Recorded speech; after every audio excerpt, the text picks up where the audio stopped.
ज्ञानानन्दमयं देवं निर्मलस्फटिकाकृतिम् आधारं सर्वविद्यानां हयग्रीवमुपास्महे येनाक्षरसमाम्नायमधिगम्य महेश्वरात् कृत्स्नव्याकरणं प्रोक्तं तस्मै पाणिनये नमः। वाक्यकारं वररुचिं भाष्यकारं पतञ्जलिं पाणिनिं सूत्रकारं च प्रणतोऽस्मि मुनित्रयम्।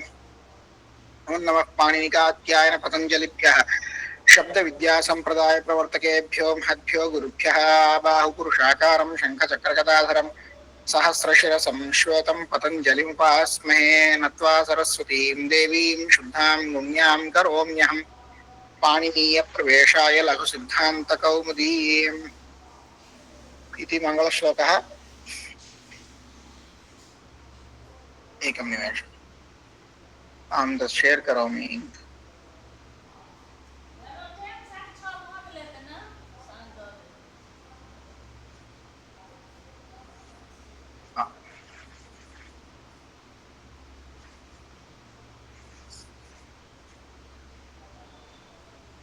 स्क्रीन् दृश्यते वा?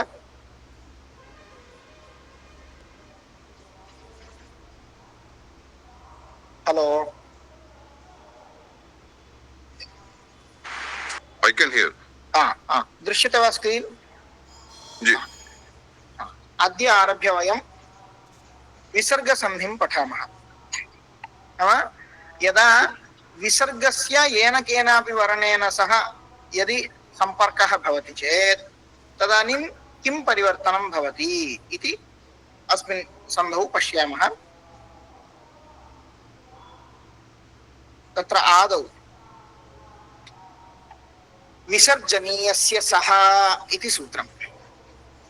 पदच्छेदः विसर्जनीयस्य सः इति पदच्छेदः। द्वे पदे स्तः।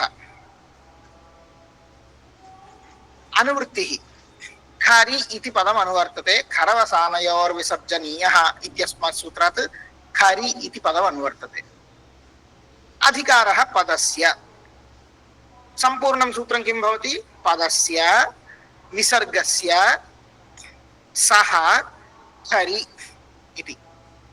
तर्हि पदस्य इति विशेष्यं षष्ठी विभक्तौ अस्ति, विसर्गस्य इति विशेषणं षष्ठी विभक्तौ अस्ति।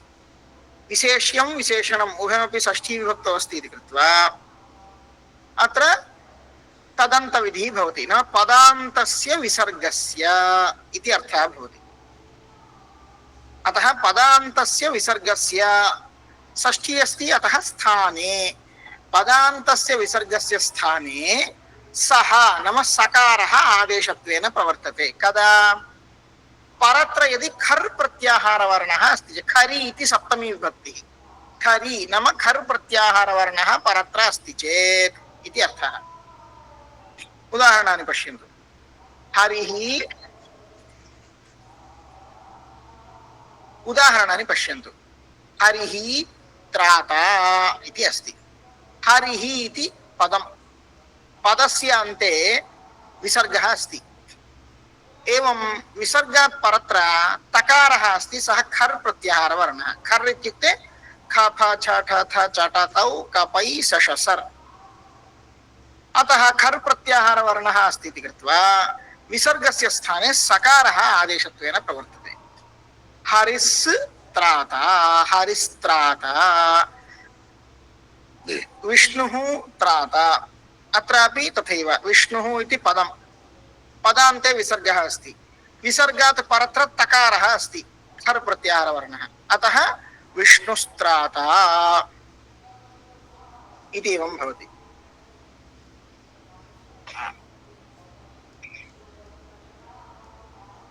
एकं निमेषम्।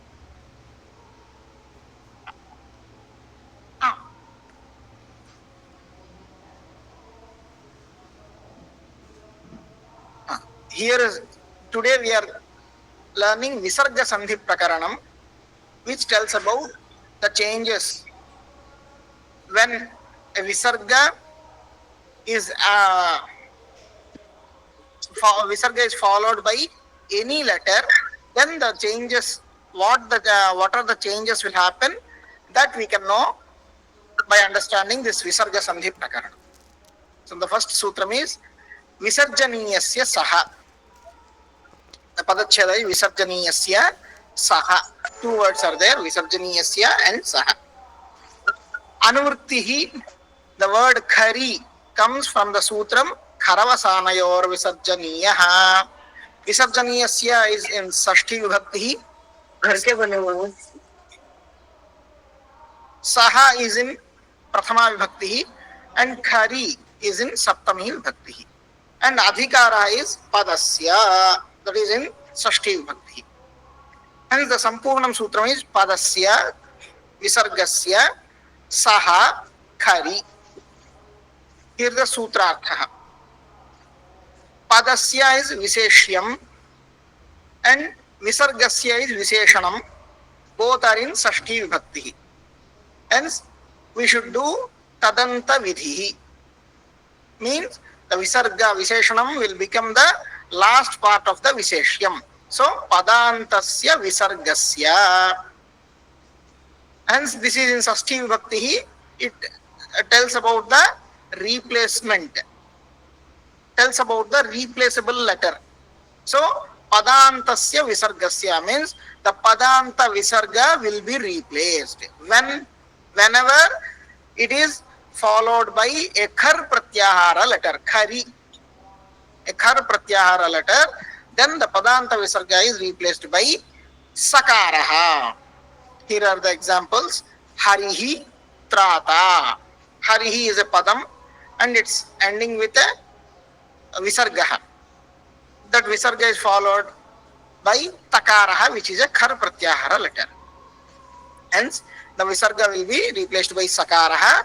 The form will be haristrata, Vishnuhu trata, Vishnustrata.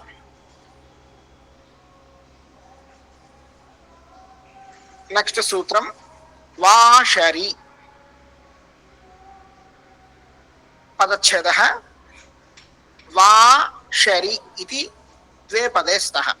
Atra typo error asti. Vashari iti dve pade stah. अनुवृत्तिः विसर्जनीयस्य सः इति सूत्रात् विसर्जनीयस्य इति पदम् अनुवर्तते. अनन्तरं शर्परे विसर्जनीयः इत्यस्मात् सूत्रात् विसर्जनीयः इति प्रथमान्तं पदम् अनुवर्तते.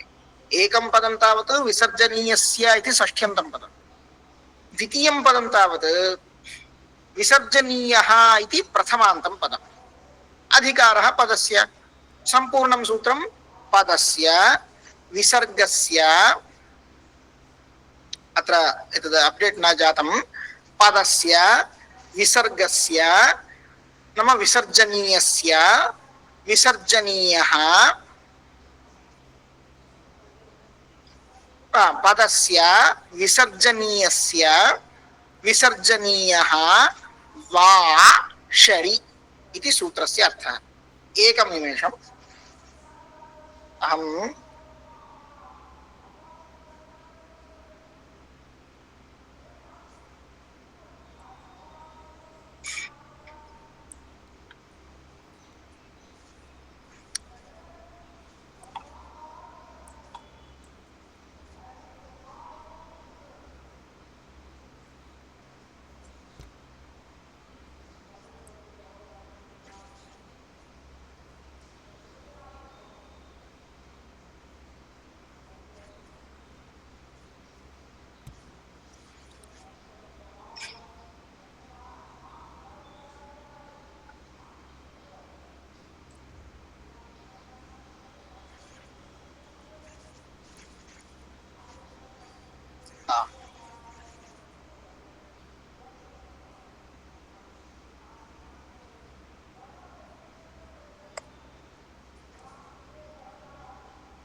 अधुना दृश्यते वा?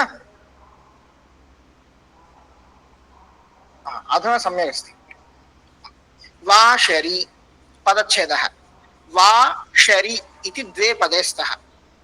तत्र अनुवृत्तिः विसर्जनीयस्य इति पदम् अनुवर्तते विसर्जनीयस्य सः इत्यस्मात् सूत्रात् विसर्जनीयस्य इति षष्ठ्यन्तं पदम् विसर्जनीयः इति एकं प्रथमान्तं पदम् अनुवर्तते शर् परे विसर्जनीयः इत्यस्मात् सूत्रात् अधिकारः पदस्य इति सम्पूर्णं सूत्रं किं भवति पदस्य विसर्जनीयस्य विसर्जनीयः शरि वा इति सूत्रार्थः पदस्य इति विशेष्यं विसर्जनीयस्य इति विशेषणं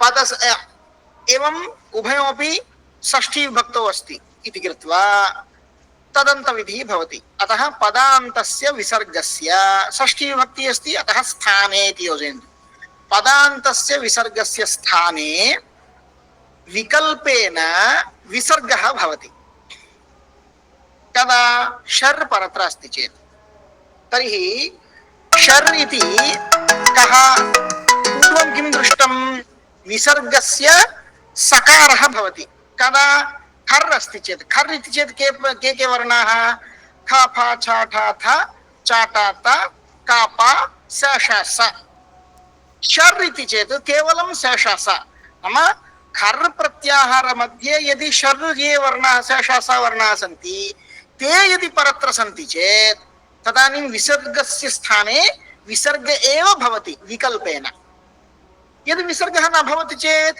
सकारः भवति अतः रूपद्वयं पश्यन्तु उदाहरणानि पश्यन्तु हरिः शेते इति तत्र हरिः इति पदं पदान्ते विसर्गः अस्ति विसर्गात् परत्र खर् अपि अस्ति शकारः खर् अपि भवति एवं शर् अपि भवति परन्तु खर् मध्ये शर् भवति शकारः कृत्वा जी सर जी जी एतदेव म्यूट् मध्ये स्थापयतु सर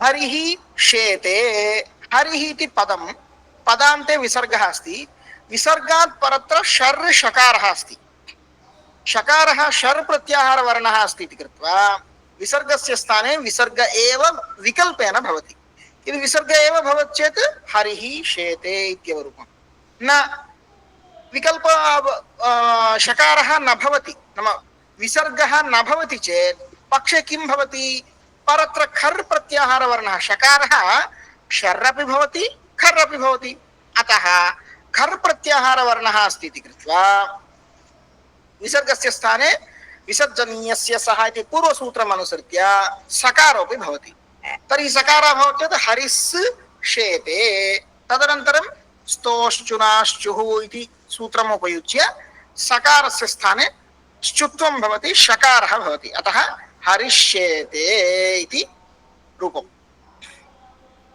अत्र एकं वार्तिकमस्ति किं शर् परे खरि वा विसर्गलोपो वक्तव्यः इति कः अर्थः पूर्वं किं दृष्टं पूर्वसूत्रेण विसर्गः अस्ति पदान्त विसर्गः विसर्गात् परत्र खर् अस्ति चेत् विसर्गस्य स्थाने सकारः पदान्त विसर्गः खर् मध्ये ये शेषा सा इति त्रयः वर्णाः सन्ति ते शर् वर्णाः सन्ति चेत् खर् मध्ये एव शर्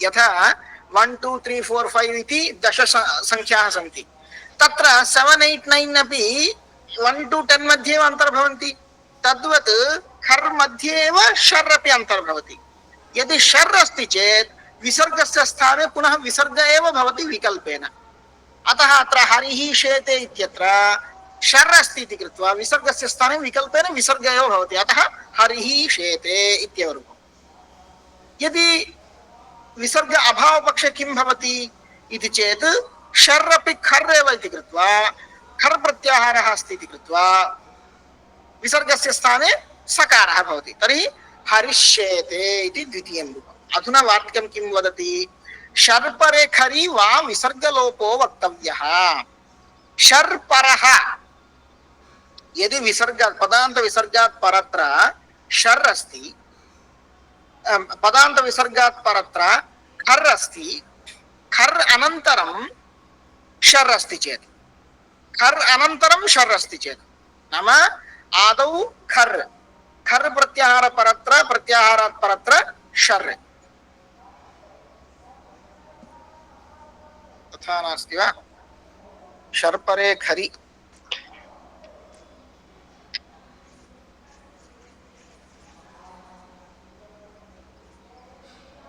अत्र अन्यथा अस्ति। एकं निमेषं,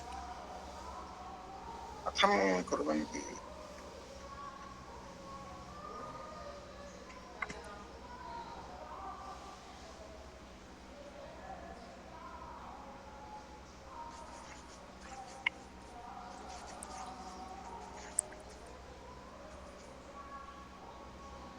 आचार्य, जो द्वितीय पार्ट है, हाँ, कर परे शर परे खरीवा विसर्ग लोपो वक्तव्य है। ये जो टाइपिंग किए हैं वो अवश्य वो गलत टाइपिंग किए हैं। संभवतः त्रुटि। हाँ, एक मिनट है, वो खर परे शरी होना चाहिए। वो शर परे खरी बोल के जो लिखे हैं वही मुझे खर परे शरी।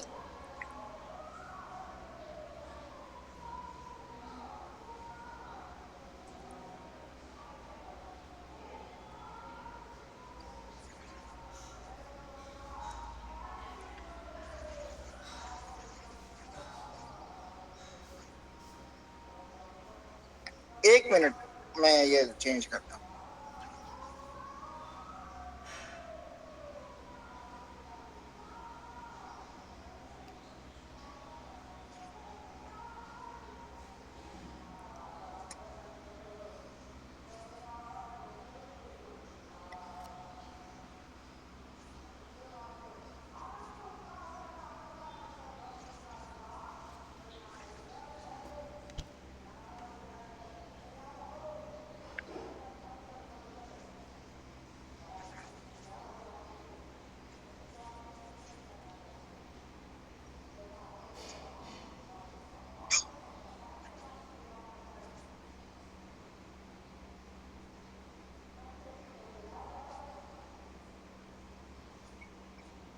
हाँ, अभी देख सकते हैं।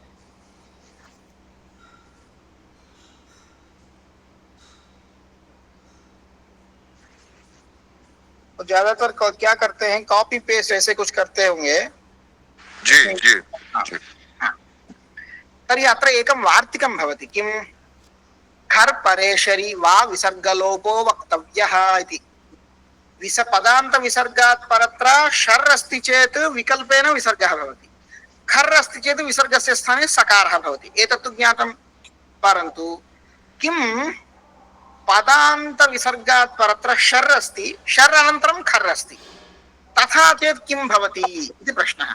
नाम खर् परः यस्मात्, खर् प्रत्याहार वर्णः यस्मात् वर्णात् परत्र अस्ति, सः खर् परः, सः कः? शर्।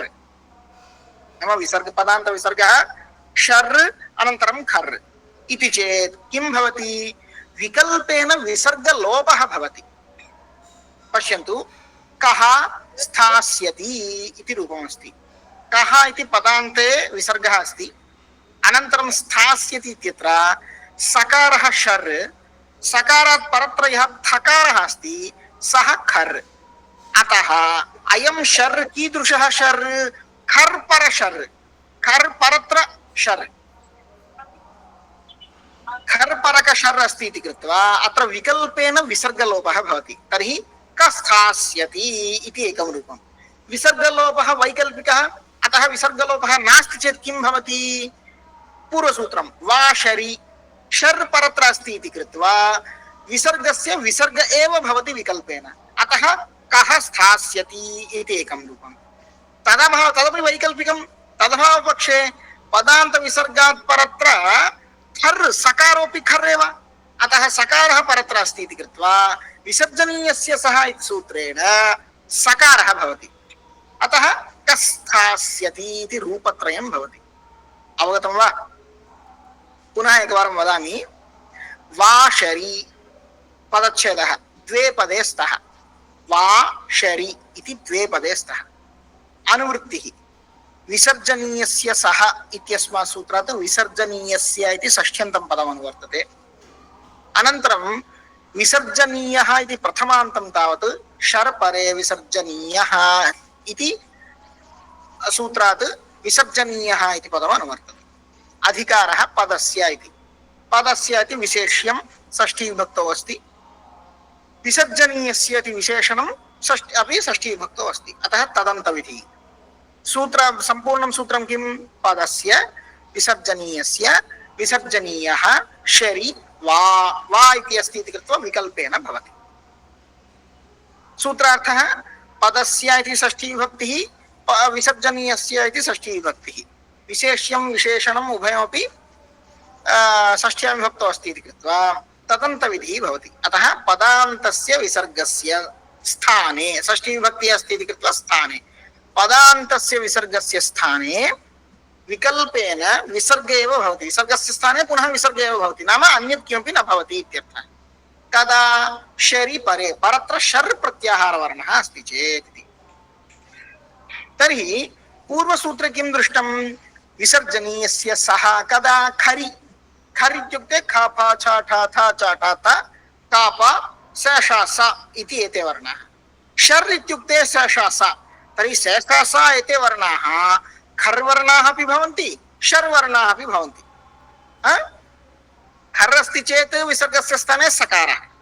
खर् मध्ये ये शेषाः शर् प्रत्याहार वर्णाः सन्ति, ते सन्ति चेत् तर्हि विकल्पेन विसर्गस्य विसर्गः भवति।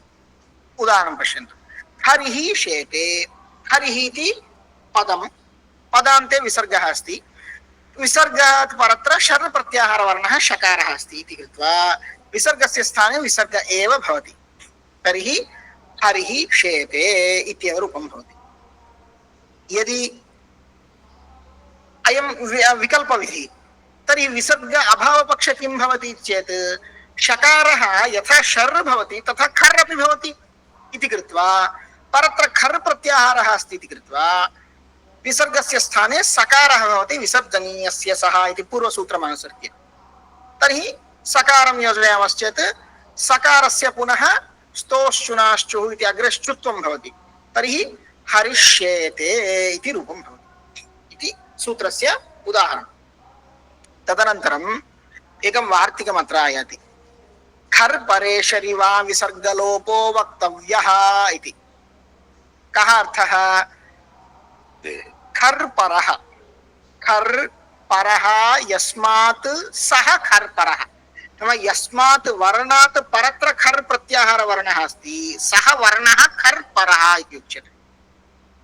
अधुना तस्मिन् खर् परे, सः खर् पर वर्णः कः? शर्। खर् परे शरि नाम आदौ शर् प्रत्याहार वर्णः तदनन्तरं खर् प्रत्याहार वर्णः अस्ति चेत् इत्यर्थः। पूर्ववदेव पदान्तस्य विसर्गस्य स्थाने लोपः भवति विकल्पेन। कदा? परत्र शर्, शर् परत्र खर् अस्ति चेत्। उदाहरणं पश्यन्तु। कः स्थास्यति इति अस्ति।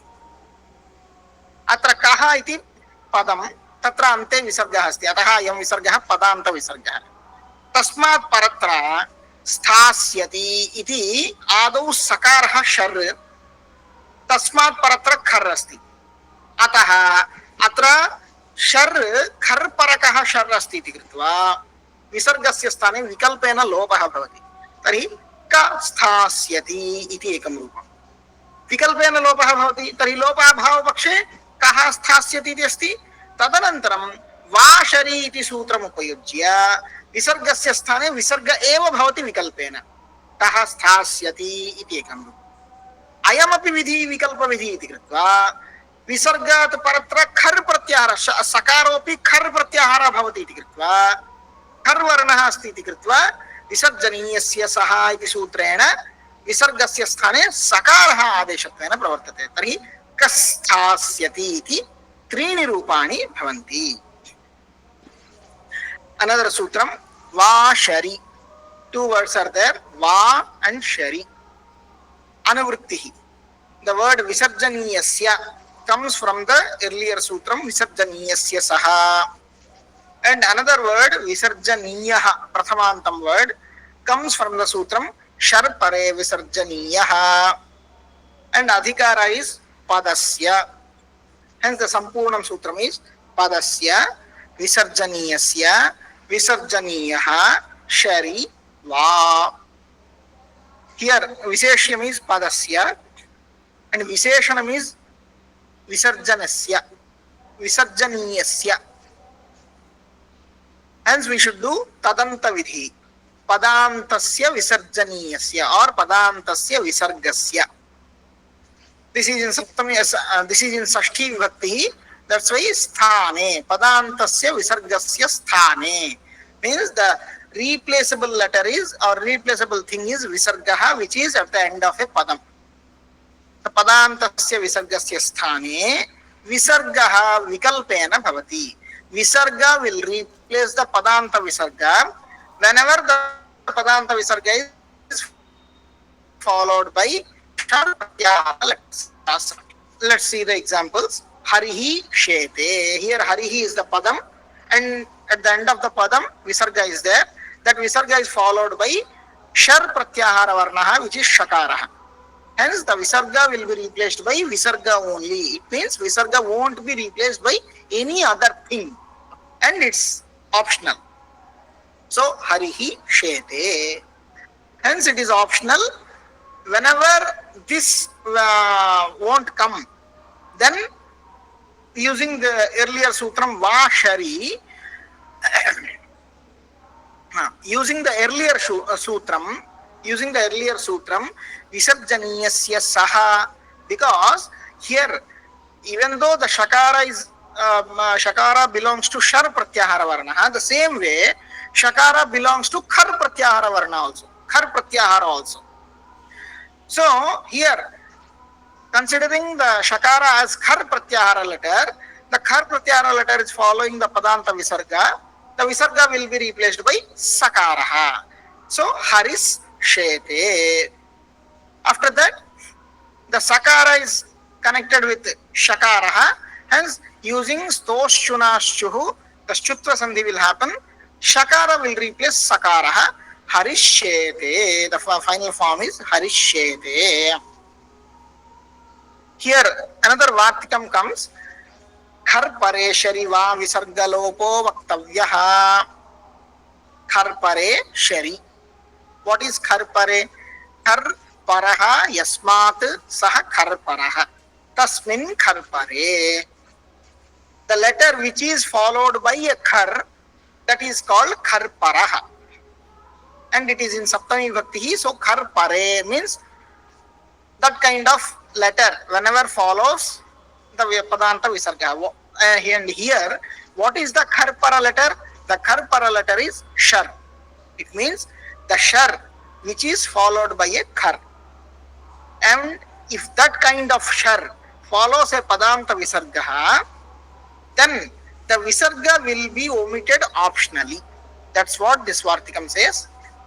Let's see the example. Here in this example, kaha sthasyati. Kaha means who. Here the padam is kaha and the end of the padam, the visarga is there. That visarga is followed by a shar pratyahara letter sakaraha, which is again followed by a khar pratyahara letter thakara. Hence the vartikam applies here. Khar pare shari va visargalopo vaktavyaha. So optionally the visarga will be omitted. The form will be ka sthasyati. Hence it is optional. The another rupam is kaha sthasyati. In this case, using the earlier sutram va shari, because the sakara is shar pratyahara varnaha following the padanta visarga here. That's why in the place of visarga, visarga will replace the visarga optionally. So using Vashari Sutram, we get another form, that is kaha sthasyati. Or we can say the form which we got without doing sandhi. This is also optional. So here, considering sakara as khar pratyahara also, because sakara falls in two pratyaharas, khar and shar. So here, considering sakara as khar pratyahara letter, here then padanta visarga is followed by khar pratyahara letter. So the previous sutram also applied here. Visarjaniyasya saha. So by applying visarjaniyasya saha sutram, here the visarga will be replaced by sakara. So tas sthasyati. If we pronounce together, then kasthasyati. Like this, we can get three forms here. Ka sthasyati, kaha sthasyati, kasthasyati. Anantaram. Sasajushoruhu. Padachedah. Sasajushaha ruhu iti padachedः. किं ससजुषः इत्युक्ते कः अर्थः चेत् तत्र समासः अस्ति सश्च सजुश्च ससजुष् सश्च सजुश्च इति समाहारद्वन्द्वः. सश्च सजुश्च सः नाम सकारः, सजुष् इति एकः शब्दः. सः जुषते नाम सजूः नाम मिलित्वा प्रीणाति इत्यर्थे सजुष् शब्दः. तर्हि सकारस्य सजुष् शब्दस्य च इत्यर्थः. ससजुषः नाम कः अर्थः? सकारस्य एवं सजुष् इति शब्दस्य इति अर्थः. रुः रुः भवति. अधिकारः पदस्य इति अधिकारः. ससजुषः इति षष्ठी विभक्तौ अस्ति. सम्पूर्णं सूत्रं किं? पदस्य ससजुषः रुः इति सूत्रार्थः. पदस्य इति विशेष्यं, ससजुषः इत्यपि षष्ठी विभक्तौ अस्ति, ससजुष् इति प्रथमा विभक्तौ. तर्हि षष्ठी विभक्तौ ससजुषः इति षष्ठी विभक्तौ भवति. पदस्य इति विशेष्यं, ससजुषः इति विशेषणम्. उभयमपि षष्ठी विभक्तौ अस्ति. तर्हि तदन्तविधिः भवति. तर्हि पदान्तस्य सस्य ससजुषि इति पदद्वयं, सः सजुषः इति पदद्वयं. नाम सः नाम सकारस्य, सजुषः नाम सजुष् शब्दस्य इत्यर्थः. पदस्य इति विशेष्यं. तदन्तविधिं कुर्वन्तु. पदान्तस्य सस्य, पदान्तसकारस्य, पदान्त सजुष् शब्दस्य नाम सजुष् शब्दस्य अन्तिमवर्णस्य इत्यर्थः. स्थाने किं भवति? रुः भवति इत्यर्थः. अधुना पश्यन्तु. कदा इत्युक्ते पदान्ते इत्येव अर्थः. नाम पदान्ते यदा सकारः अस्ति तस्य स्थाने सजुष् शब्दस्य अन्ते रुः भवति. परत्र किम् अस्ति चेत् इति नास्ति किमपि. यदा सकारः पदान्ते भवति, नो चेत् सजुष् शब्दस्य अन्ते यः वर्णः अस्ति तस्य. पश्यन्तु उदाहरणं. राम इति प्रातिपदिकं, तस्मात् सु इति प्रत्ययं योजयामः. सु इति प्रत्ययः. तर्हि सु इत्यत्र उकारः इत्संज्ञकवर्णः भवति. केन सूत्रेण? उपदेशे अजनुनासिकैत्. प्रथमपाठे वयं पठितवन्तः. उपदेशे अजनुनासिकैत्. उपदेशे यः अनुनासिक अज्वर्णः भवति तस्य इत्संज्ञा भवति. अत्र सु इत्यत्र इति यः वर्णः अस्ति सः अनुनासिकः वर्णः. अतः उपदेशः, अयं सु इति प्रत्ययः उपदेशः, तस्मिन् उपदेशे अनुनासिकः वर्णः यः इति अस्ति सः इत्संज्ञकः वर्णः गच्छति. तर्हि रामास् इत्येव अस्ति. तर्हि सुप्रत्ययं योजयामश्चेत् रामस् इति पदं भवति. अधुना पदान्ते सकारः अस्ति, रामस् इति पदं, पदान्ते सकारः अस्ति इति कृत्वा ससजुषो रुः इति सूत्रेण सकारस्य स्थाने रु भवति. रु इत्यत्रापि उकारः इत्संज्ञकः अनुनासिकवर्णः, अतः तदपि गच्छति. तर्हि रामस् इत्यस्य स्थाने रामर् इति भवति. जातं वा? रामर् इत्यनन्तरं रेफस्य स्थाने विसर्गः भवति. कुत्र दृष्टं? पूर्व हल् सन्धि प्रकरणे खरवसानयोर्विसर्जनीयः इति सूत्रं. खरि अवसाने च परे. यदा पदान्ते रेफः भवति, सः रेफस्य तस्य रेफस्य स्थाने विसर्गः आदेशत्वेन भवति। कदा यदि रेफात् परत्र किमपि नास्ति उतः उत खर् प्रत्याहारवर्णः अस्ति तदानीं रेफस्य स्थाने विसर्गः भवति। तर्हि अत्र किमपि नास्ति इति कृत्वा रेफस्य स्थाने विसर्गः भवति रामः। इयमेव प्रक्रिया रामः इति रूपस्य। राम इति प्रातिपदिकं सु इति प्रत्ययः योजयामश्चेत् रामस् इति भवति। तदनन्तरं पदान्ते सकारः अस्ति इति कृत्वा ससजुषोरुः इति सूत्रेण पदान्त सकारस्य रु इति आदेशः भवति। रु इत्यत्रापि उकारः इत्संज्ञकवर्णः गच्छति, अतः रामर् इति भवति। अधुना पदान्ते यः रेफः अस्ति तस्य स्थाने विसर्गः भवति खरवसानयोर्विसर्जनीयः इति सूत्रम् उपयुज्य, अतः रामः इति पदम्। तद्वदेव हरि इति प्रातिपदिकं सु प्रत्ययं योजयामश्चेत् हरिस् इति भवति। पदान्ते सकारः अस्ति इति कृत्वा पदान्त सकारस्य स्थाने रु भवति ससदुषोरुः इति सूत्रम् उपयुज्य, तर्हि हरिर् इति। अनन्तरं पदान्ते रेफः अस्ति इति कृत्वा खरवसानयोर्विसर्जनीयः इति सूत्रेण रेफस्य विसर्गः हरिः इति उच्यते। तृतीयम् उदाहरणं सजुष् शब्दस्य। सजुष् इति शब्दः, तस्मात् सजुष् इति शब्दस्य अन्ते यः षकारः अस्ति तस्य रु भवति। किमर्थं? शब्दस्य अन्ते, सजुष् इति शब्दस्य अन्ते यः वर्णः अस्ति तस्य रु भवति इति सूत्रे उक्तमस्ति, अतः सजुष्।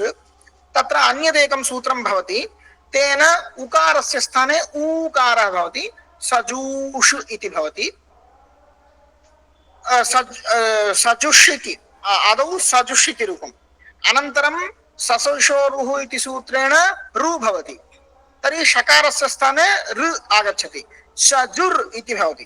तदनन्तरम् उकारस्य स्थाने दीर्घः भवति, सजूर् इति भवति। अधुना रेफः पदान्ते अस्ति, तस्मात् परत्र किमपि नास्ति इति कृत्वा खरवसानयोर्विसर्जनीयः इति सूत्रेण तस्य विसर्गः कृते सजूः इति रूपं भवति। एतद् वयं शब्दाधिकारे पठामः पुनः। Here another sutram sasajushoruhu. The padachhedah sasajushaha ruhu. Sasajushaha is in Sashti Vibhakti and it's a samasa padam or samasta padam. Sascha, sajushcha, sasajush. It's called itare. It's called samahara dvandaha. Sascha, sajushcha, sasajush in Prathama Vibhakti. While converting it into Sashti Vibhakti, sasajushaha. Adhikara is padasya and Sampurnam Sutram is padasya sasajushaha ruhu. And Sutrarthaha, here padasya is Viseshyam and sasajushaha is Viseshanam. Both are in Sashti Vibhakti. So we should do Tadanta Videhi. So Padantasya sasajushaha. Here there are two words, sasajushaha, so sa and sajush. So adding Sashti Vibhakti to both these words, Padantasya sasya, Padantasya sajush shabdasya. This we can get, this meaning we will get. So whenever the sakara is at the ending of a padam or the sajush, there is a word called sajush. Whenever the sajush shabda, the ending of the sajush shabda will get ruhu, the padanta sakara, the sakara which is at the ending of a padam, and the ending of the sajush padam or sajush word will be replaced by ruhu. And let's see the examples. Here Rama is the root word or pratipadikam, and while adding the suffix pratyayaha called su to the pratipadikam, then it is like Rama su. In this pratyaya su, the ukara is considered as itsamnyaha, itsamnyaka varnaha, as it has the anunasika dharma. So that ukara will be omitted, only Rama su will be there. Here Ramas is padam and the at the ending of this padam sakara is there. That's why using sasasho ruhu, the sakara will be replaced by ru. In this ru also ukara is considered as itsamyaka letter, so that's also will be omitted.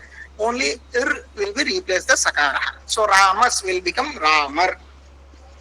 After that, here the repa is at the padantam, hence using kharavasanayor visarjaniya, whenever khar pratyahara letter or nothing is following the padanta repa, then that repa will become, repa means ra will become or ra will be converted into visarga. Hence the here ramar will become ramaha. The same way hari, su. Hari is the pratipadikam, su is the suffix pratyaya. While adding these two, that will become haris. Haris will be converted further into harir, and harir also will be converted into harihi. And this is the prathama vibhakti rupam. These are the prathama vibhakti rupams. Ramaha, harihi.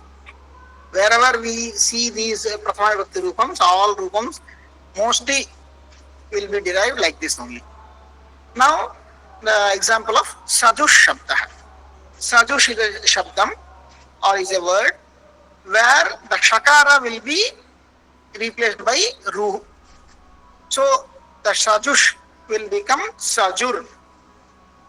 After that, applying some sutra, the sajur, after that applying some sutra, the sajur will become sajur. The ukara will be dirgha. And after that, using kharavasanayor visarjaniya, the repa will become visarga. Repa will be converted into visarga. So, sajuhu.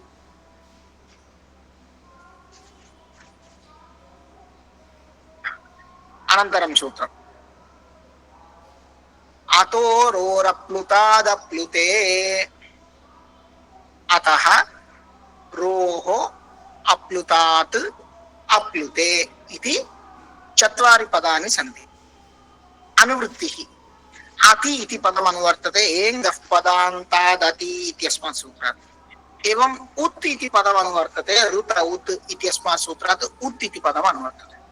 तर्हि सम्पूर्णं सूत्रं किं भवति?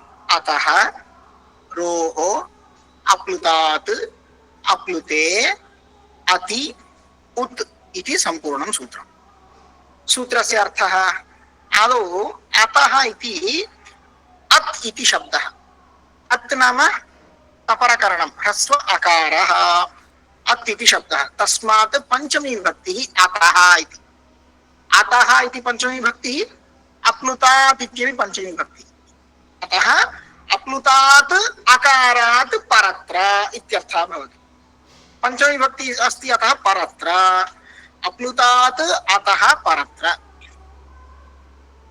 अनन्तरम् अप्लुते अति इति अस्ति. अप्लुते नाम प्लुत भिन्ने, यः प्लुतः नास्ति. अति इत्यत्रापि पुनः अप्रकरणम् अत् इति, तर्हि ह्रस्व आकारः. अति इति सप्तमी विभक्तिः. अप्लुते इत्यपि सप्तमी विभक्तिः.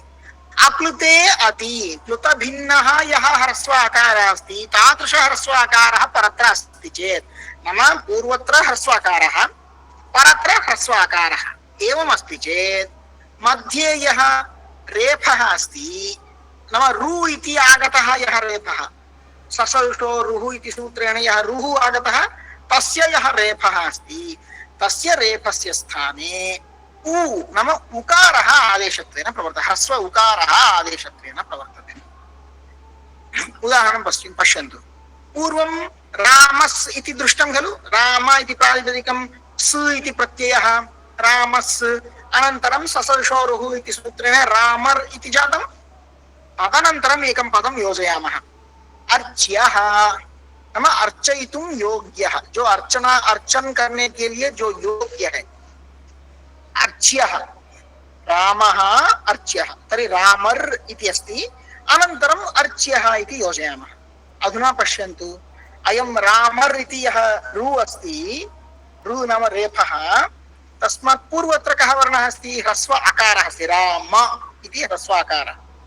परत्रापि ह्रस्व अकारः अस्ति इति कृत्वा अत्र यः रेफः अस्ति तस्य रेफस्य स्थाने उकारः आदेशत्वेन प्रवर्तते अनेन सूत्रेण। अतो रोरप्लुतादप्लुते इति सूत्रेण। तर्हि राम उ अर्च्यः इति भवति। अधुना राम उ इति एकं पदं खलु, अतः अकारः अकारात् परत्र उकारः अस्ति इति कृत्वा आद् गुणः इति सूत्रेण गुणः भवति आ उ इत्यनयोः स्थाने ओकारः भवति। रामो रामो अर्च्यः। अधुना रामो इति पदान्तमस्ति, पदान्ते एङ् वर्णः अस्ति, ए ओङ् ओकारः एङ् वर्णः। तर्हि पदान्त एङ् वर्णात् परत्र ह्रस्व अकारः अर्च्यः इति अकारः अस्ति इति कृत्वा एङ्गः पदान्तादपि इति सूत्रेण पूर्वरूपं भवति। अतः रामोर्च्यः इति रूपम्। Here another sutram. Ato roraplutaadapplute. Padacheda is ataha roho aplutat aplute. Ataha is Panchami vibhakti of the word at. What does it mean? At is the taparakaranam. Taparakaranam means whenever the t is added to any vowel, then we should consider the only pronounced vowel or only that short vowel or the long vowel which is there pronounced. So here the short vowel akara is followed by takara or taparakaranam. That's why we should consider only hasva akara. So at means hasva akara. Ataha is in Panchami Bhakti. So after hasva akara. Here ataha is Viseshyam or adjective or noun, and adjective to this ataha is aplutat, the hrasva akara which is not a prolonged vowel or not a plutaha. Aplutat ataha. Both are in Panchami Bhakti. Aplutat ataha parasya. Whenever aplutat atah parasya. Roho. Roho is the Sashti Bhakti form of Ruhu. What is Ruhu? Which we got understood from that earlier sutram. Sasavisho Ruhu, that Ruhu. So Ruhu is in Prathama Bhakti. Sashti Bhakti of that Ruhu is Roho. So here, after removing that Ukara, Itsamya Ukara, only R will be there. So here, Roho is in Sashti Bhakti, which tells about the sthani in the place of ru. It means in the place of r, the sound repa. And aplute. Aplute is also in Saptami Bhakti, which is tells about the Parasaptami. Whenever the following part is not a prolonged vowel. Anuvritti, the Ati Saptami Bhakti Padam comes as Anuvritti from the sutram Engaf Padanta Dati. And another word Ut. You see, this is also Taparakaranam. So only Hasva Ukara we should consider. Ut comes as Anuvritti from the sutram Rita Ut. Hence the Sampurnam sutram is Ataha Roho Aplutat Aplute Ati Ut. Sutrartha is Ataha Aplutat. Ataha Panchami Bhakti. So whenever Ataha is in Panchami Bhakti, so whenever the previous part is Aplutaha At, Hasva Akara, and after that the Ru Repa is there, and after that Repa, if Hasva Akara is there, so previous thing also should be Hasva Akara and the following thing also should be Hasva Akara. In between these two Akaras, if the Repa is there, Ru is there, the Repa of Ru is there, then that Ru will be replaced by Ukaraha, Hasva Ukaraha. Let's see this example. Rama, the earlier example what we saw, we can continue from that only. Rama Su, that will become Ramas, and further it will become Ramar. So here Ramar is a padam. Here the repa r sound is preceded by Haswakaraha, and if we add another word Archyaha, Archya means who is worshipable. Then Archya, when we add that Archya word to the Ramar, after Ramar, then here the sound Repa is preceded by Haswakaraha and followed by Haswakaraha. In this condition, the Repa will be replaced by Haswa Ukaraha. So Rama U Archyaha. Hence Rama Akara is followed by another Ach Ukaraha. By using Ad Gunaha Sutram, it will become Guna Sandhi. So Ramo Archyaha. After that Ramo is Padam. At the ending of this Padam, Eng Varna is there, Okaraha. So Engantam word, the word which ends with Eng Varna, that is followed by a Haswa Akaraha Archyaha.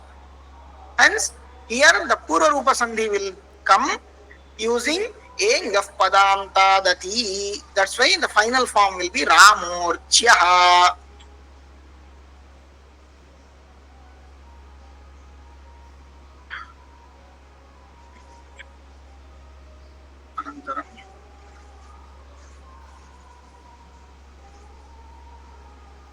सर यहाँ तक रहने दीजिए, कल हम ये complete कर देंगे. ये जो विसर्ग संधि है कल खत्म हो जाएगा. कल शिक्षा का कह रहे थे आचार्य, शिक्षा का विसर्ग संधि के बाद शिक्षा का आरंभ करेंगे. ये जो पंचसंधि प्रकरण में पंचसंधि के साथ शिक्षा भी, कल ये पंचसंधि खत्म हो जाएगा, अगले हफ्ते से हम शिक्षा का आरंभ करेंगे. तो आचार्य अगले महीने से नेक्स्ट क्लास स्टार्ट करेंगे. अगले महीने हाँ नेक्स्ट क्लास स्टार्ट करेंगे. उसका विषय वस्तु क्या रहेगा? वही शिक्षा अगले महीने खत्म हो जाएगा. अगले महीने के शायद 2-3 क्लासेस उसके उनके लिए चाहिए होंगे. ठीक है. उसके बाद एक हफ्ता गैप देके हम ये शब्दाधिकार शुरू करेंगे. अवश्य. संधि प्रकरण पढ़ेंगे. संधि प्रकरण के बाद ये अजंत पुल्लिंग शब्द, हलंत शब्द, ये सब कैसे निष्पत्ति होते हैं उसके बारे में हम पढ़ेंगे. शब्दाधिकार. जी. तो ये कंप्लीट कोर्स आपका जो उद्देश्य, मतलब हमारे लिए, हमारे हेतु लघु सिद्धांत कौमुदी पूर्ण परिचय देना. जी अच्छा, बड़ी कृपा जी.